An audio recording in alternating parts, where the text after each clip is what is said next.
الإنسان نور قلوب أهل التوحيد والإيمان بأنوار الإسلام والإيقان.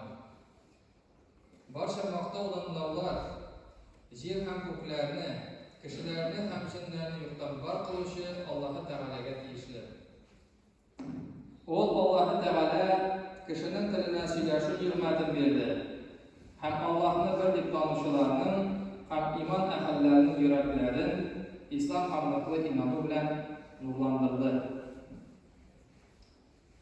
Iymon quvvatlangan sayin izgiliklar qilib yengil. Ham yaxshilik qilishga vaqtda, tilakda, kuchda bor. Iymon kuchsizlansa, buzuqlikni qilishga tortin kuchi ortar. Izgilikli bo'lu, yaxshi musulmon bo'lu, hamma Allohga ishonib, amma bo'ysunib yashashning tub yashash yo'li. Bunda kelgan har kishiga 10 umr berilmagan.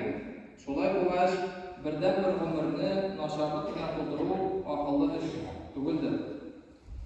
Qaysi bilan alam balasi bo'lmasin, barisida ona qarata yaxshi bo'lganin, hurmat etganin, rahmatli bo'lganin yaratar. Psixologiya fanida shaxsga xos sifatlar keltiriladi, deb o'zunchalikli. Ular shu. Birinchisi o'z-o'zini jingu yo'q deb aytadi. Ikkinchisi eshituv, tinglav ham g'afu etu, ya'ni shaxs pul boshqalarni g'ayiblarni g'afu etadi. Ham uchinchisi o'z-o'zini javobni olib, boshqani qayg'usin halim tinglaydi, shodligi bilan shodlanib, yordam etadi. Aligina sanab ketilgan sifatlar naqna islom dinida, naqna musulmon sifatlar bo'lmasa, mu'min musulmon umri bo'yi shayton vasvasalarini qarshi turar, nafsini tarbiyalaydi, ham Allohning rahmatiga erishish uchun izgiliklar qilar, yaxshiliklar qilib qoldiradi. Iyilikli ishning ertasi kechi yo'q. Izgilik etsang yashir, izgilik qilsang fosh et. Yaxshi otning yurishi tegiz, yaxshi kishining xulqi tegiz. Yaxshilikni qilib dengizga tashlasang-da qaytar. Yashirin ishlagan yaxshilik yo'qtida bo'lak olur, deb aytadi bizning musulmon xalqimiz aliga keltirilgan maqolada. Tabiinlardan bo'lgan Shurning zo'r g'alimlaridan Amir ibn Shurahbil xalq orasida uning ismi ko'proq Ash-Shabi deb topilgan. Zo'r darajasini qaramisha, ul g'aybni, hikmatni darajasi tubanroq kishilardan da olaydi.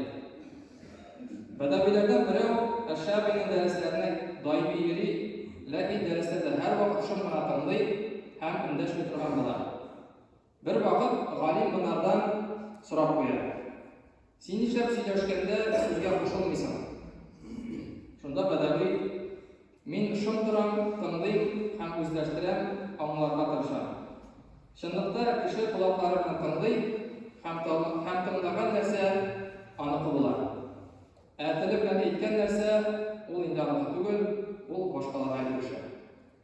Mana shu hikmatli so'zlarni Ash-Shabi umri bo'yi qabatladi deb aytdilar. Yaxshilik, izgilik qilib o'zidan da, o'zina da umr bo'yi tamam bo'lgancha bo'ladi. G'amad daftarini qo'lga olgan izgiliklarning bek zo'r baylanganini ko'rgan har musulmon albatta bek zo'r shodlikda ham rizo bo'ladi. Eng yaxshi so'zlar albatta Qur'on, Allohniki, ham Alloh taolo Qur'onda aytadi. A'udhu billahi minash shaytonir rojim.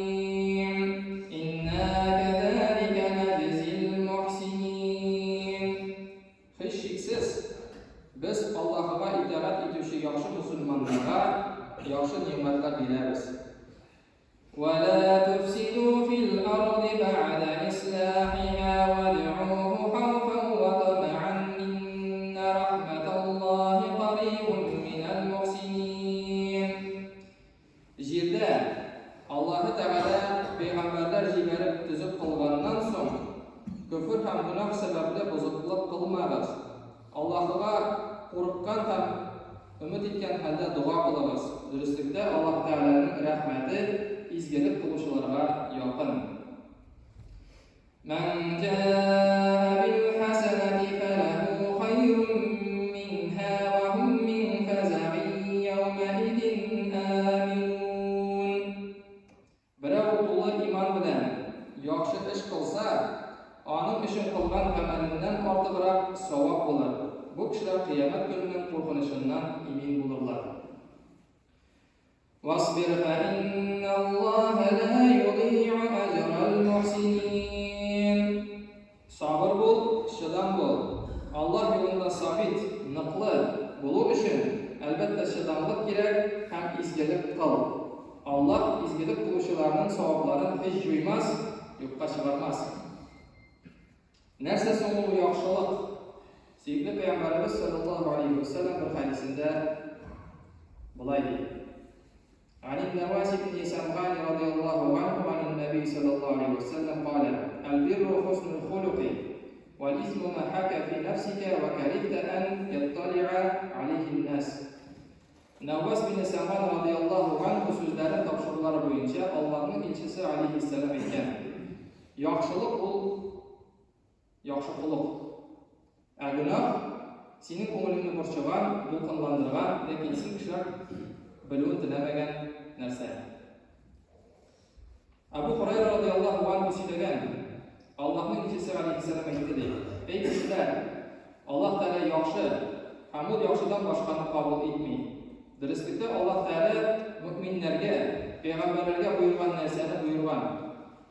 Ham ortada etken: ey peygamberler, yaxshini oshag'iz, ham izgi amallar qilag'iz. Shulay Allah Teala etken: ey iman keltiruvchilar, biz sizga bergan yaxshilarni oshag'iz. Shundan so'ng Peygamber alayhissalom to'zonga botgan, to'zg'igan cherishli uzoq vaqt safarda bo'lgan kishini esga oldi. U kishi qo'llarini ko'kka to'g'ri ko'tarib, ey Robbim deb qabatli, ammo uning oshag'ini harom, ichgani harom, kiyimi harom, u harom bilan to'plantirilgan. Ama nishik etib javob berilsa so'ng.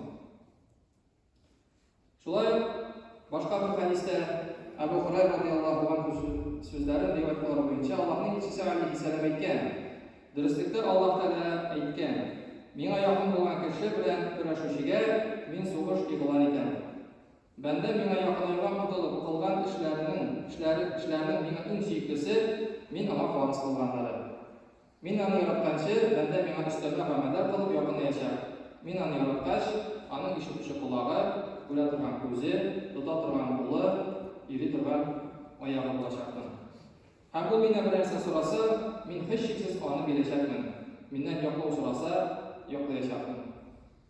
Bu albatta zo'r daraja. Agar sen yaxshilik ishlay olasan ekan, demak Allohni maqta. Lekin ezgulikni ishlay olib da uni ishlamaysa, faqat boshqalardan talab etib yursan, Alloh ketib bo'lmas. Alloh Taolo bunda kelgan har kimni iymonni bu bilan hurmatlagan. Bu hurmatni oqlarga kerak. Iymonlarimiz quvvatlansin deydi. Ezguliklarimizni qilib barimiz qadar yengillatsin deydi. Yaxshilik qilgan vaqtda, tilakda, ishda bo'lib tursin deydi. Allah Teala barchamizga da onun izgilikli kullarından bulup, umur boyu şükür etip, boş sözlerden yirak bulup, hayırlı ameller kılıp, tüzelip, dualar ettiğin cennetlerini yaşayan nasip olsun diye. Barakallahu lana ve lakum fil Kur'anil azim ve nefa'ana ve iyyakum bil